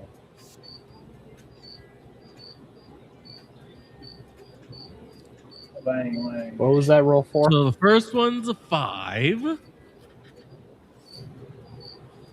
The second one's a 3. The last one's 13. Okay. So only one's a good one. No. That was just the first roll of the last one. Because it was a Oh, disadvantage. no. The last one's a 12.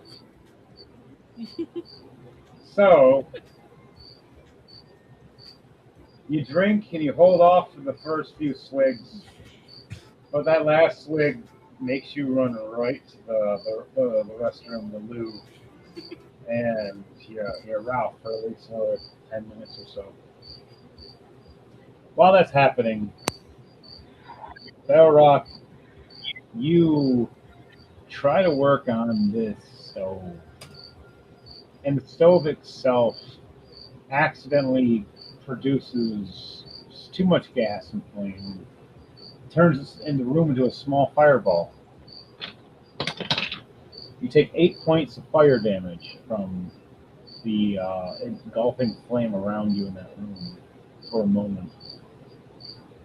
For Lyra, the unheard, what do you say or do, or you drink? Well, she tried to or message Dark Trooper down there and ask if she would order him a tea because she was too shy to do it herself. But then he just ignored her, so she didn't do anything other than whisper into the void.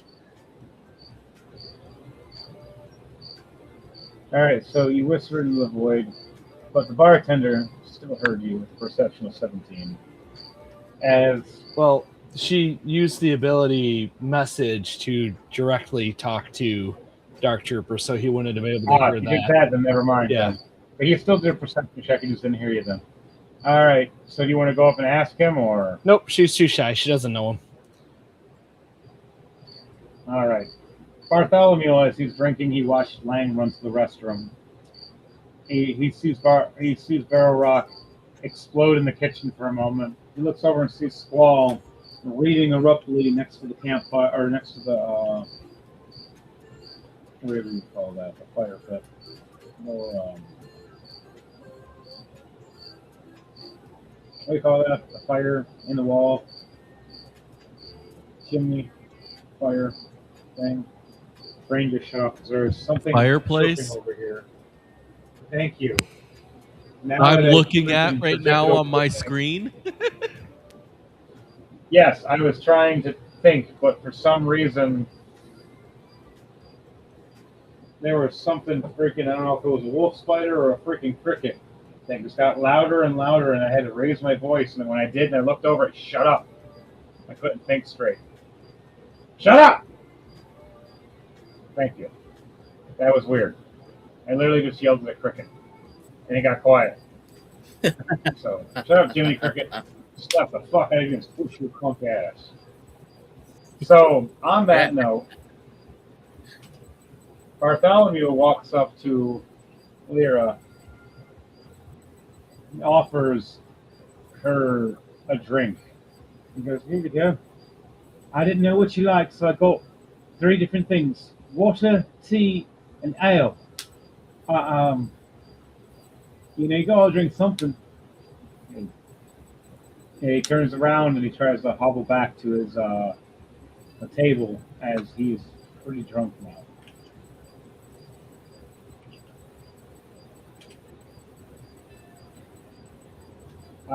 For Trooper, for your Barrel Rock, you can attempt one more time to try to repair this. If not, the characters will be winding down at this point. I get a 5.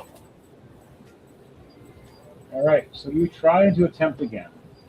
Sadly, no success for the second time. Well, that was just the intelligent check. Okay, we'll do one wisdom then. Let's see if that one. Okay, well, wisdom works. So, you do a wisdom check though. You figure out one of the parts is disconnected.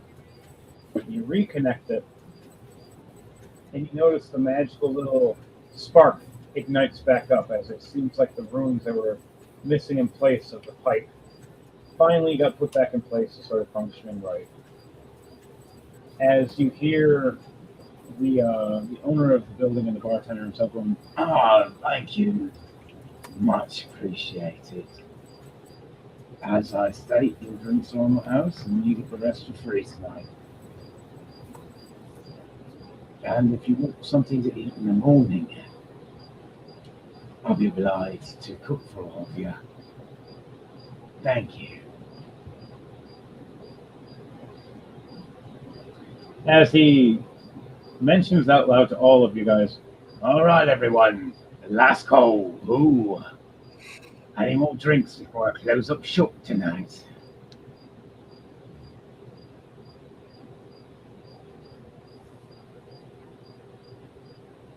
you guys say anything beforehand? I just go Do you upstairs and start to go do you clean up after Do you playing. serve home? Yeah, tea's right here. As he hands you a thing of tea while you're at the fireplace. Now, what was that for you, Chris? I go to go up to my room to go clean up and go to bed. All right. And that'll get you ready for your character. What do the rest of you guys do at the end of the night before heading off to bed? Each one of you guys for a long rest. Lyra just kind of approaches get the key for her room very shyly, and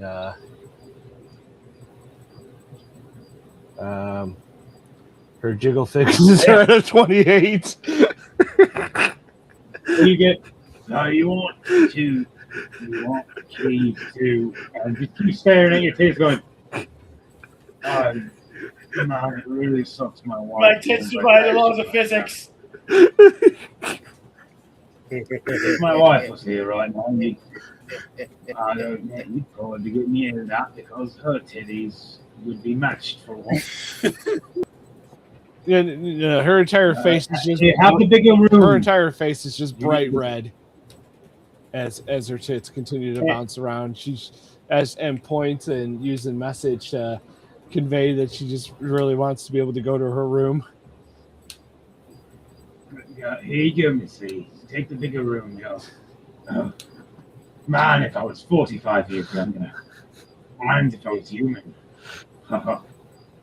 And she just walks away, and he just standing there going. She runs away as they vigorously Jiggle pounce. even more. Her ass and her tit. I gotta be good to marry, man. Look, she's not wearing panties to fucking hold in. Oh, jeez. And he goes and tries to pet a picture of his wife. He's like, "So pretty what? So pretty." He's not even looking, and he's actually petting the wrong picture. He's petting a picture of his dragon and his wife. And then he looks, goes, "Ah, oh, wrong thing."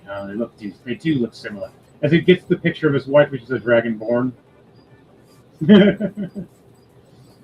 And the rest of you head off into your rooms. For you, Squall, what do you do before you finish your drink and head off to bed?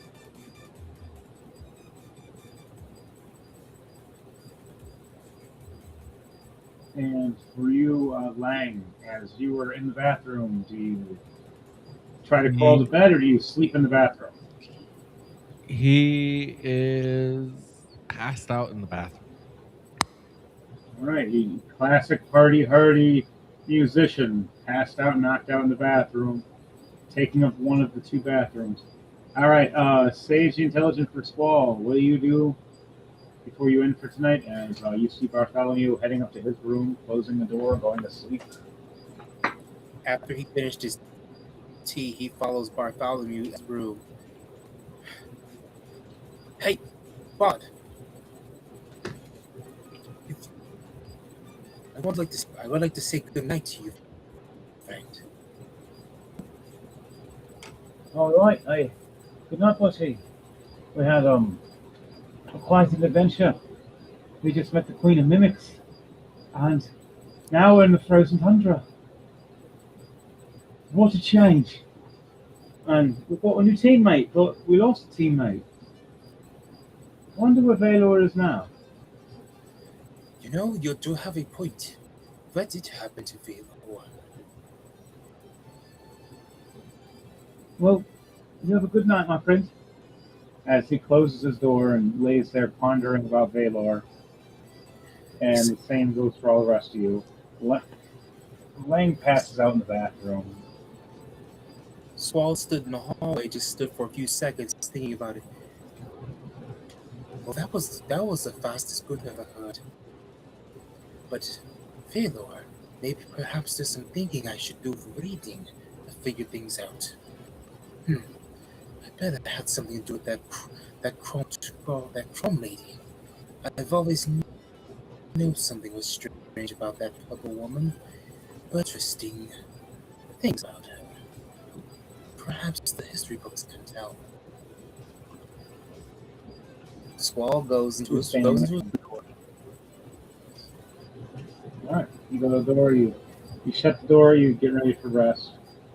As Barrel Rock heads to his room to get some rest. And Lara for her.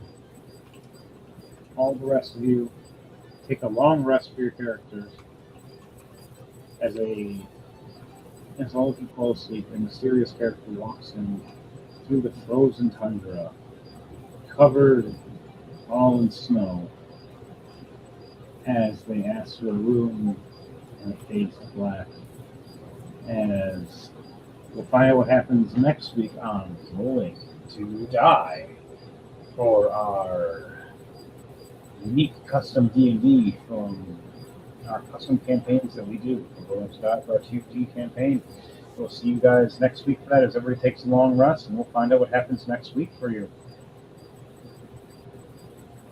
But before we go on to that, in the background, last moment, Valor, the undead, with his fiancee, the Necro Queen, back at the top of the mountain with the undead army.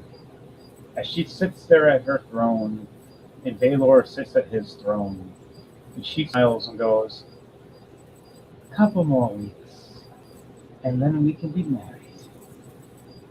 And she smiles, going, "But I really need to get this book.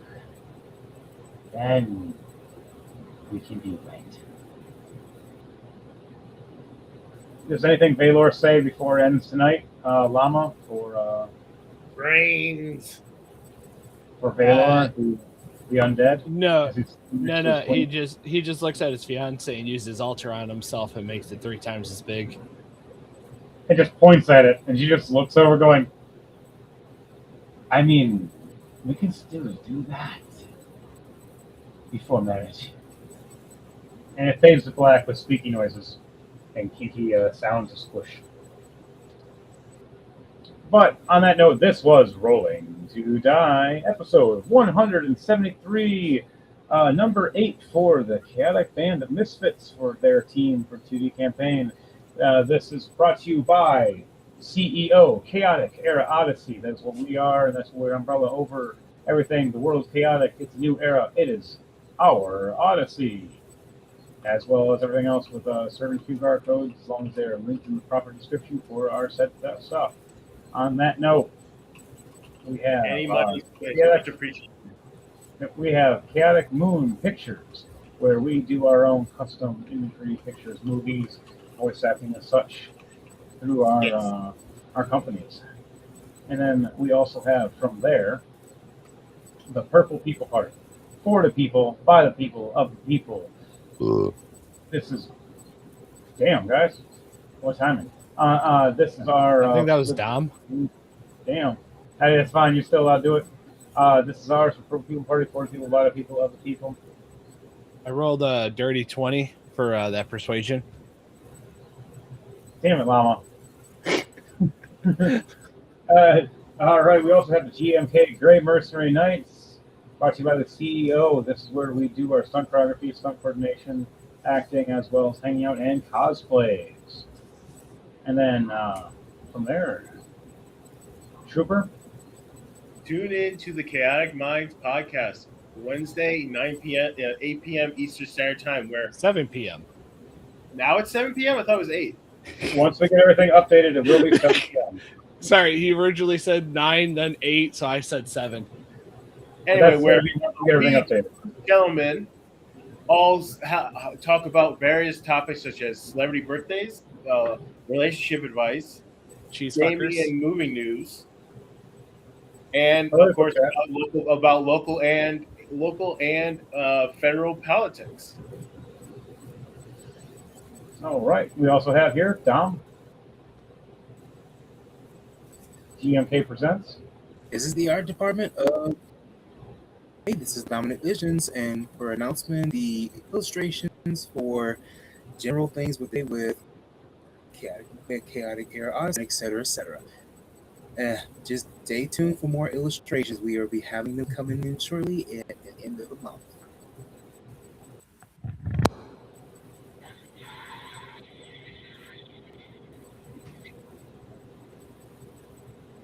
And last but making not least, sure thing and bringing you your music. Also, keeping things running smooth. Sunday BC Productions. Making these video transitions and the logo pop-ups and bringing the music possible.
All right, good night, everybody. Wow! Have it, awooga! Fireball. No. Counter spin!